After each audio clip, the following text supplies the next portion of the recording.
There are books about money that teach you how to budget. There are books that teach you how to invest. There are books that promise wealth, speed, and optimization. But your money or your life begins somewhere deeper. It begins with the question that most people rarely ask with full seriousness. What are you really trading your life for? On the surface, money feels practical. It pays bills. It buys food. It keeps the lights on. It offers options, convenience, and a sense of security. But Vicki Robin and Joe Dominguez ask us to look beneath the surface. They ask us to see money not as an abstraction, but as something earned with the finite substance of our existence, our time, our attention, our energy, and our one irreplaceable life. That shift is the heart of the book. Once you see money as life energy, personal finance stops being a technical topic and becomes a human one. Suddenly, every purchase means more than a price tag. Every paycheck means more than a number. Every financial habit begins to reveal a philosophy, whether conscious or unconscious, about what a life is for. This book does not merely help people manage money. It asks them to reclaim agency over the invisible exchanges that shape their days. And that is why it continues to resonate.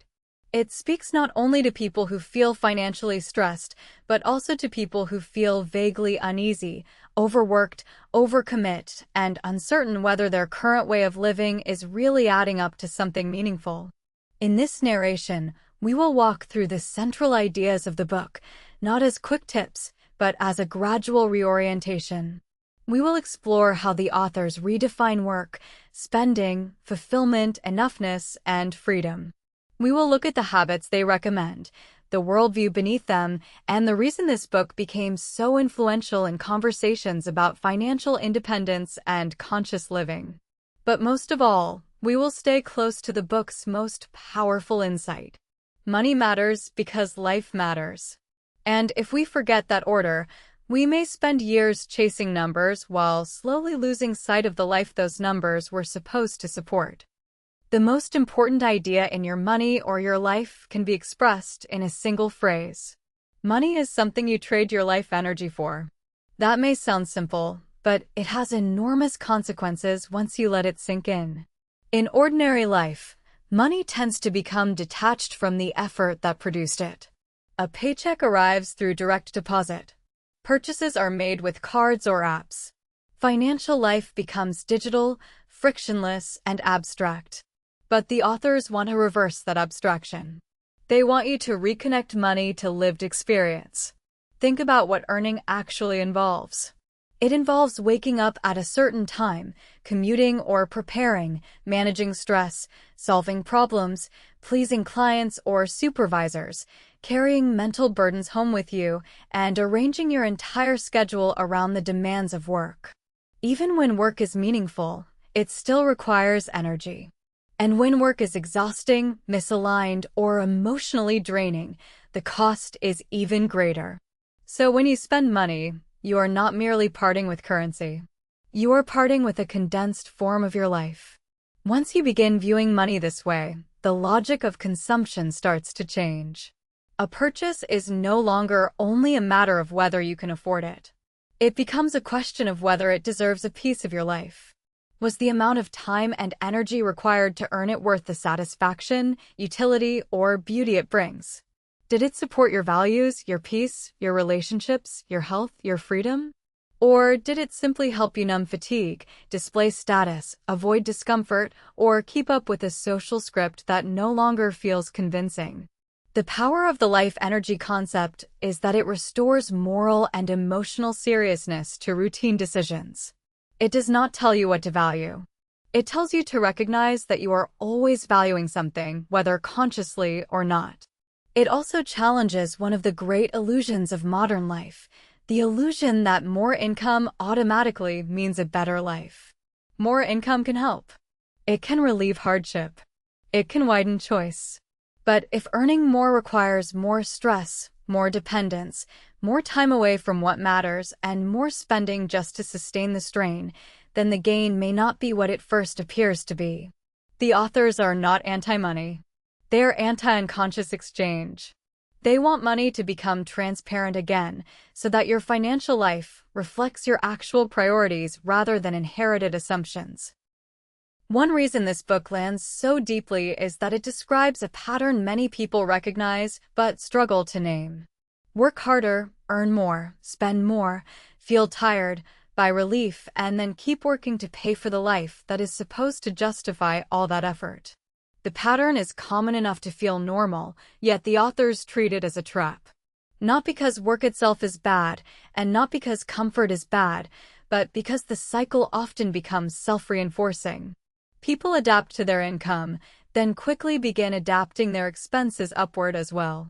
The new apartment, the more convenient commute, the takeout meals, the upgraded wardrobe, the subscriptions, the little luxuries that seem harmless one by one.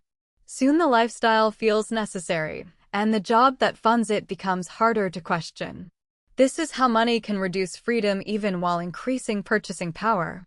The authors are especially concerned with the way culture encourages this pattern. Many people absorb the belief that adulthood means constant expansion. Better title, bigger house, more things, more evidence of success. But behind that ideal often lies anxiety. Anxiety about falling behind. Anxiety about not looking successful enough. Anxiety about not being secure enough in a future that always feels uncertain. The book gently but firmly exposes this dynamic. It asks whether what we call ambition is sometimes just fear with better branding. And it asks whether many purchases are not chosen from genuine desire, but from exhaustion, compensation, or conformity.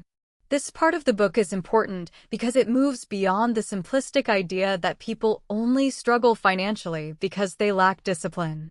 The authors understand that many spending habits are woven into larger systems of work, identity, and social expectation. If your job drains you, then spending may become recovery. If your environment rewards display, spending may become performance. If your sense of self is tied to income, then lifestyle may become proof of worth. Changing money habits, then, requires more than a stricter budget. It requires seeing the pattern clearly enough to step outside it. The book offers that clarity.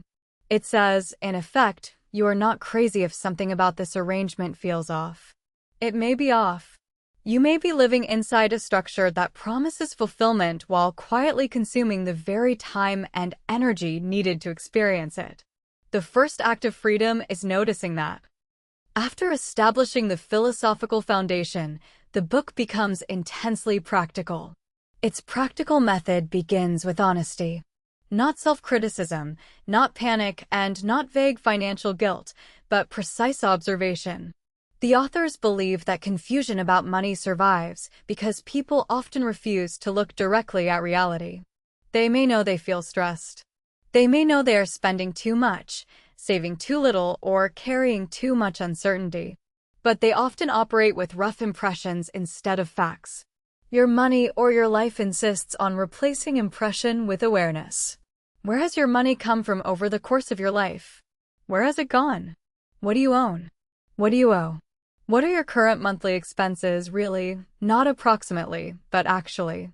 This kind of accounting can feel intimidating because money is often tangled with shame. People fear what the truth will say about them. But the authors treat truth as liberating. You cannot transform what you refuse to see. They encourage readers to build a complete financial picture, almost as if they were conducting a life audit. The point is not to judge the past. The point is to bring it into consciousness. Once the facts are visible, the fog begins to lift. This honesty extends into ongoing tracking. The book famously encourages recording every cent that comes in and goes out. For some readers, that sounds restrictive. But in the logic of the book, tracking is not about obsession. It is about attention. It is a way of bringing your values into contact with your behavior. Many people say they care about peace, health, family, creativity, freedom, or service. But how much of their money actually supports those things? Tracking reveals the gap between intention and habit. It also reveals where money is leaking away into areas that offer little real return in joy or meaning. By itself, tracking does not solve anything. but it changes the quality of your relationship to money. You become an observer instead of a vague sufferer. You stop dealing with money only at the moments of crisis and start engaging with it continuously, calmly, and truthfully. That shift is foundational. Without it, deeper change remains theoretical. With it, financial life becomes legible. One of the book's most practical and transformative concepts is the real hourly wage. Most people know their nominal wage or salary, but the authors point out that this number can be misleading. What matters is not only how much you are paid, but what it truly costs you to earn that money. Start with the obvious. If you commute, the commute costs time and money. If work requires certain clothes, meals, transportation, or childcare arrangements, those are part of the cost. If work leaves you depleted and you spend extra money on convenience or entertainment simply to recover enough to return to work, those costs are connected too. Even professional image maintenance, stress-related spending, or the need to outsource tasks because you are too busy can be seen as indirect costs of the job. Then there is the less measurable but equally real dimension of energy. How much mental attention does your work continue to occupy after hours? How much emotional fatigue does it create? How much freedom of schedule does it remove? How much of your vitality does it absorb? The authors are asking readers to calculate a more honest wage, one that includes both the visible and hidden costs of employment. This exercise often changes the emotional meaning of both work and spending. A purchase that once seemed small can look very different when translated into true hours of life energy. That gadget might not be $80. It might be 4 or 5 real hours of your life. That recurring expense might represent several days of work each year. This is not meant to make life joyless. It is meant to restore proportion and clarity. It helps you compare spending choices with the lived effort behind them. It also helps you evaluate work more soberly. A higher-paying job is not automatically better if it imposes so many costs that its real benefit shrinks. Likewise, a simpler job with lower nominal pay may create more net freedom if it preserves time, reduces stress, and keeps expenses down. This way of thinking undermines the usual prestige hierarchy around work. Instead of asking what looks successful, the book asks what actually supports a good life. That question is both practical and radical. It allows people to reconsider assumptions they may never have questioned, such as whether more income always means more progress, or whether the best financial move is always the one that expands earnings without considering the human cost. Perhaps the book's most quietly revolutionary idea is the concept of enough. Modern economic culture often runs on the assumption that there is never enough.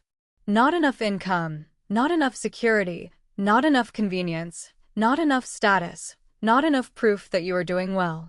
Advertising, social comparison, and even much of mainstream ambition intensify this feeling. They create a moving target. Whatever you have, someone has more. Whatever you achieve, another rung appears above it.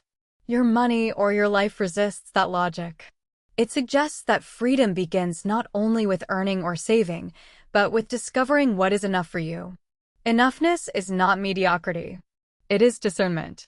It is the ability to know when additional consumption no longer produces additional meaning. It is the ability to recognize that beyond a certain point, more can become clutter, burden, maintenance, and distraction. The authors do not romanticize scarcity. They are not telling people to deny real needs or reject comfort. They're asking a more precise question. What spending truly enriches life, and what spending merely expands obligation? What possessions are genuinely useful, beautiful, or supportive, and which ones quietly own you through upkeep, debt, storage, and mental noise? Enoughness has emotional depth because it requires independence from external measurement. It means deciding that your life does not need to keep proving itself through visible expansion. That can feel difficult because so much of social life is organized around comparison. But the book treats enoughness as a kind of liberation. Once you know what enough looks like, you become less vulnerable to pressure. You need less praise from the marketplace. You are less easily manipulated by fear of missing out. You stop assuming that satisfaction lies just one more purchase away. Enoughness also makes financial independence more conceivable. If your standard of a good life is shaped by conscious values rather than endless escalation, the amount of money required to support that life may be far lower than the culture suggests.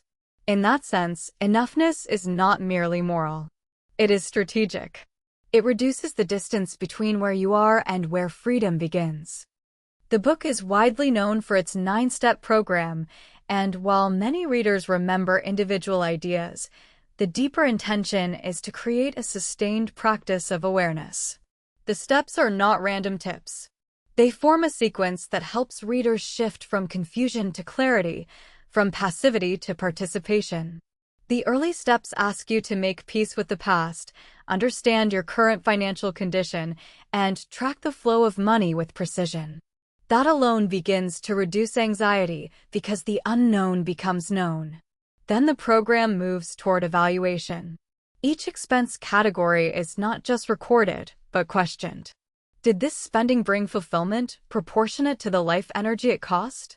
That question may sound subjective, and it is. But that is the point. The authors want money decisions to reconnect with felt experience and values. Over time, the program becomes a monthly ritual of review. You look at your income, your spending, your investment income, and your progress toward greater freedom. This visible record helps transform personal finance from an emotional blur into a meaningful practice. The method can seem meticulous, even old-fashioned to some modern readers. But its underlying wisdom remains strong. The repetition matters because habits live in repetition. Financial change rarely happens through insight alone. It happens when insight is stabilized into routine. By turning attention into a monthly discipline, the book helps readers build a different identity around money. They stop seeing themselves as people who avoid finances, react to them, or feel guilty about them. They become people who observe, choose, and learn. Another strength of the 9-step structure is that it avoids the fantasy of instant transformation. The book does not promise that one clever trick will solve everything. Instead, it respects the slow work of reorientation.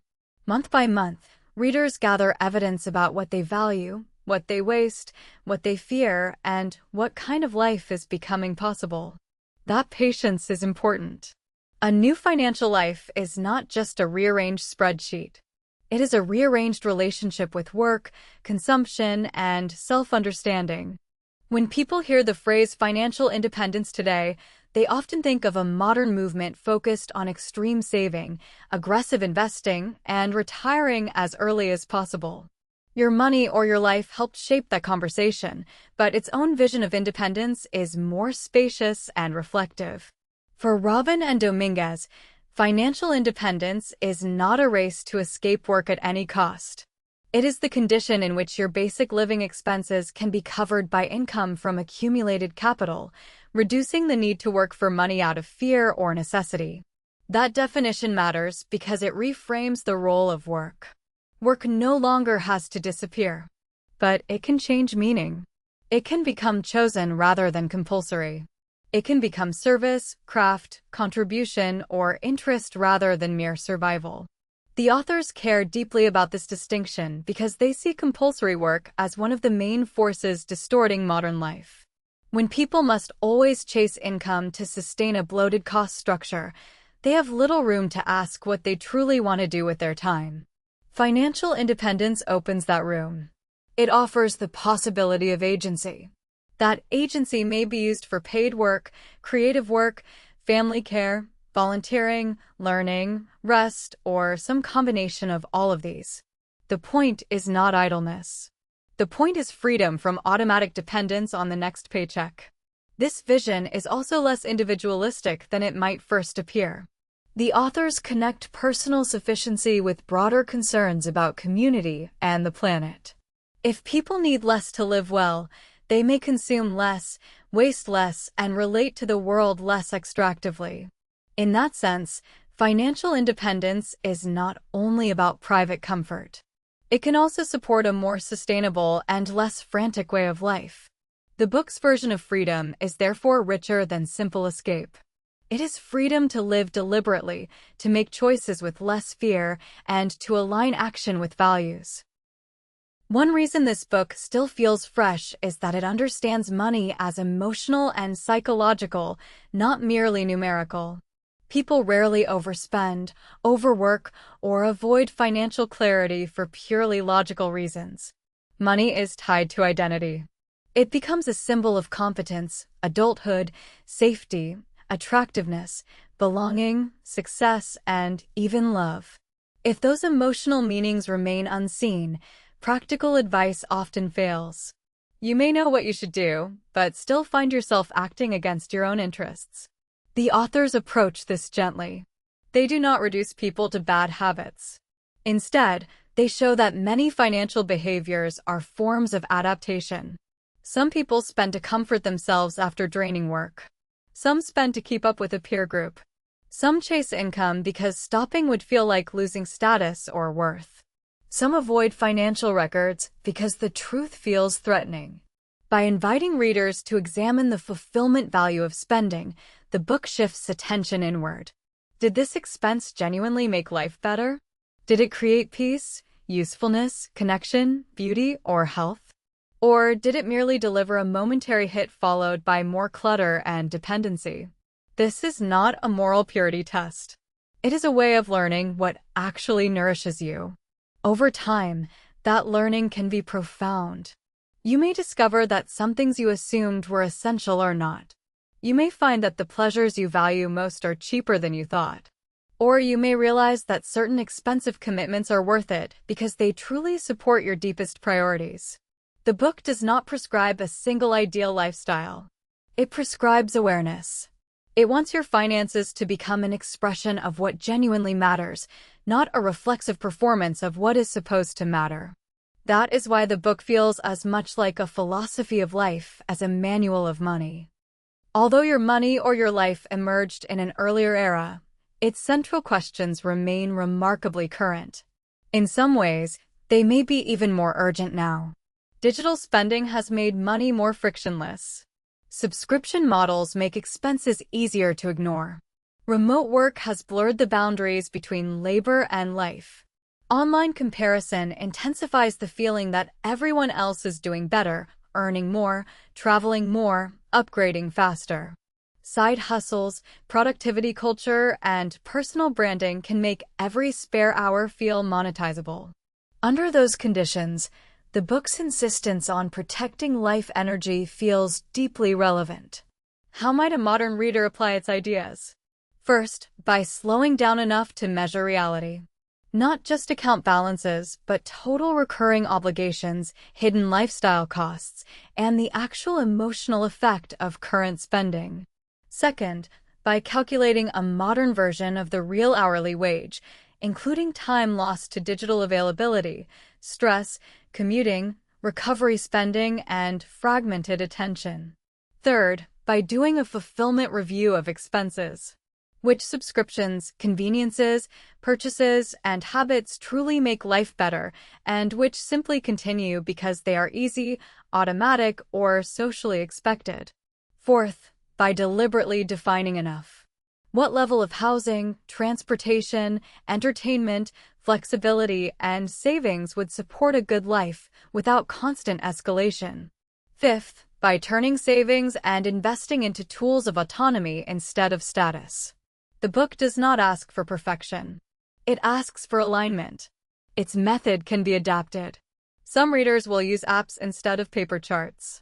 Some will automate investments. Some will pursue part-time work rather than full retirement. Some will discover that financial independence matters less to them than simply reducing anxiety and reclaiming breathing room. All of these are valid outcomes if they bring greater consciousness. What matters is that money no longer operates as an invisible force directing your life from the background.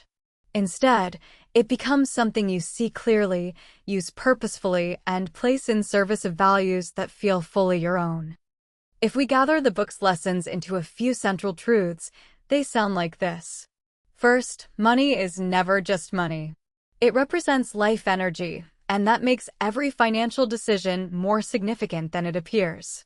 Second, financial stress often comes not only from lack of income, but from unconscious patterns of work, consumption, and comparison. Third, clarity is powerful. Tracking income and expenses, understanding the real hourly wage, and reviewing fulfillment can transform vague anxiety into informed choice. Fourth, enoughness is one of the great hidden forms of wealth. The person who knows what is enough becomes less captive to pressure, escalation, and fear. Fifth, financial independence is not only about escaping work. It is about creating enough security that your time can be directed by values instead of compulsion. And sixth, the deepest purpose of personal finance is not accumulation. It is integrity. It is bringing the way you earn, spend, save, and live into alignment with what you actually care about. These ideas are not flashy, but they are durable. They remain useful because they address the structure of a life, not just the mechanics of a budget. The enduring power of your money or your life lies in the fact that it refuses to separate money from existence. It reminds us that every financial system, whether personal or societal, eventually touches something intimate: our mornings, our evenings, our stress, our attention, our relationships, our freedom to choose what kind of day we will have. Many people begin thinking about money only when they feel pressure. They want less debt, more savings, or better control. The book respects those goals, but it asks for something larger. It asks whether the life being financed is actually the life you want. It asks whether the path you call success is leading toward sufficiency and peace or toward endless maintenance. It asks whether your spending reflects delight and value or fatigue and drift. And it asks whether you are willing to reclaim your life one conscious exchange at a time. That is why the book can feel both challenging and relieving. Challenging because it removes some comforting illusions. Relieving because it suggests that freedom may be closer than the culture says. Not easy, not instant, but closer. Perhaps the most generous thing the book offers is permission to stop living as though more is the answer to every problem. Sometimes the answer is less confusion, less compulsion, less comparison, less waste, and less dependence on patterns that keep you tired. In the space created by less, something richer can appear. Enough. Clarity. Choice. Gratitude. A more deliberate life. In the end, the question is not merely how much money you have. The deeper question is whether your money serves your life, or whether your life has slowly been arranged to serve your money. Once that question becomes real, the work of transformation has already begun.